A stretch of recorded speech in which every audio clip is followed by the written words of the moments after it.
মানুষের দুর্ভাগ্য মূলত এটাই, সে নিজের দুঃখ যাকে বলবে সেই দুঃখ দেয়। যাকে বলবে তার খুব কষ্ট হচ্ছে, সেই মানুষটাই কষ্ট দিয়ে দিব্যি ভালো থাকে। মানুষ দুঃখ চেপে রাখতেই বেশি স্বাচ্ছন্দ্য বোধ করে। নিজের কমফোর্টেবল জায়গা ছাড়া, মানুষ ছাড়া কারোর কাছেই কিছু প্রকাশ করা যায় না, করার ইচ্ছেও হয় না।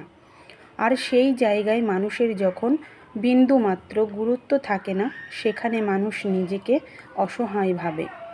পৃথিবীতে যারা নিজের কষ্টের কথা, নিজের চাওয়া পাওয়ার কথা, নিজের ইচ্ছের কথা কাউকে বলতে পারে না, তারা সত্যিই দুর্ভাগা মানুষ। আমরা বাইরের মানুষটাকে দেখে ভাবি মানুষটা গম্ভীর, আসলে সেই মানুষটাই বলতে চায়, খুব করে বলতে চায়, তবে যাকে বলতে চায় সে বোঝে না, শোনে না, শুনতে চায় না। যেখানে বললে মানুষ তার কথার মূল্য পাবে, অনুভূতির মূল্য পাবে, সেখানেই সব কথা মানুষ উগরে দিতে চায়। যাদের একটি মনোযোগী শোনার মানুষ আছে, তাদের কোনো দুঃখ নেই। পৃথিবীতে দুঃখিত তারাই যাদের মানুষ আছে, তবে শোনার মতো ধৈর্য কিংবা সময় নেই। যারা উদাসীন, অনাগ্রহী, এমনকি যারা দুঃখ দিতে ভালোবাসে।